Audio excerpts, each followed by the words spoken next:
Frères et sœurs en Christ, bonjour. Jour liturgique, mardi, 31e semaine du temps ordinaire. La couleur liturgique est le vert. Première lecture. Il s'est abaissé, c'est pourquoi Dieu l'a exalté. Lecture de la lettre de Saint Paul apôtre aux Philippiens. Frères, ayez en vous les dispositions qui sont dans le Christ Jésus. Le Christ Jésus, ayant la condition de Dieu, ne retint pas jalousement le rang qu'il égalait à Dieu. Mais il s'est anéanti, prenant la condition de serviteur, devenant semblable aux hommes. Reconnu homme à son aspect, il s'est abaissé, devenant obéissant jusqu'à la mort et la mort de la croix. C'est pourquoi Dieu l'a exalté. Il l'a doté du nom qui est au-dessus de tout nom, afin qu'au nom de Jésus, tous genoux fléchissent au ciel, sur la terre et aux enfers, et que toute langue proclame Jésus-Christ est Sauveur, à la gloire de Dieu le Père. Parole du Seigneur. Psaume. Tu seras ma louange, Seigneur, dans la grande assemblée. Devant ceux qui te craignent, je tiendrai mes promesses. Les pauvres mangeront, ils seront rassasiés. Ils loueront le Seigneur, ceux qui le cherchent. À vous, toujours, la vie et la joie.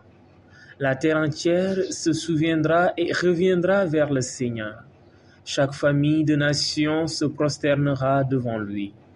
Oui, au Seigneur la royauté, le pouvoir sur les nations.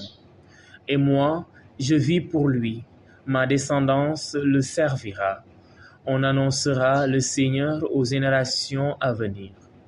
On proclamera sa justice au peuple qui va naître. Voilà son œuvre. Évangile.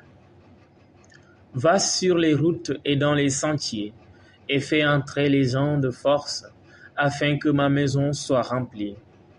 Évangile de Jésus-Christ selon saint Luc. En ce temps-là, au cours du repas chez un chef des pharisiens, en entendant parler Jésus, un des convives lui dit : « Heureux celui qui participera au repas dans le royaume de Dieu. » Jésus lui dit : « Un homme donnait un grand dîner, et il avait invité beaucoup de monde. À l'heure du dîner, il envoya son serviteur dire aux invités : « Venez, tout est prêt. » Mais ils se mirent tous, unanimement, à s'excuser. Le premier lui dit : « J'ai acheté un champ, et je suis obligé d'aller le voir. Je t'en prie, excuse-moi. » Un autre dit : « J'ai acheté 5 paires de bœufs, et je pars les essayer. Je t'en prie, excuse-moi. » Un troisième dit : « Je viens de me marier, et c'est pourquoi je ne peux pas venir. » De retour, le serviteur rapporta ces paroles à son maître. Alors, pris de colère, le maître de maison dit à son serviteur : « Dépêche-toi d'aller sur les places et dans les rues de la ville. Les pauvres, les estropiés, les aveugles et les boiteux, amène-les ici. » Le serviteur revint lui dire : « Maître, ce que tu as ordonné est exécuté, et il reste encore de la place. » Le maître dit alors au serviteur : « Va sur les routes et dans les sentiers, et fais entrer les gens de force, afin que ma maison soit remplie. Car, je vous le dis, aucun de ces hommes qui avaient été invités ne goûtera de mon dîner. » Acclamons la parole de Dieu.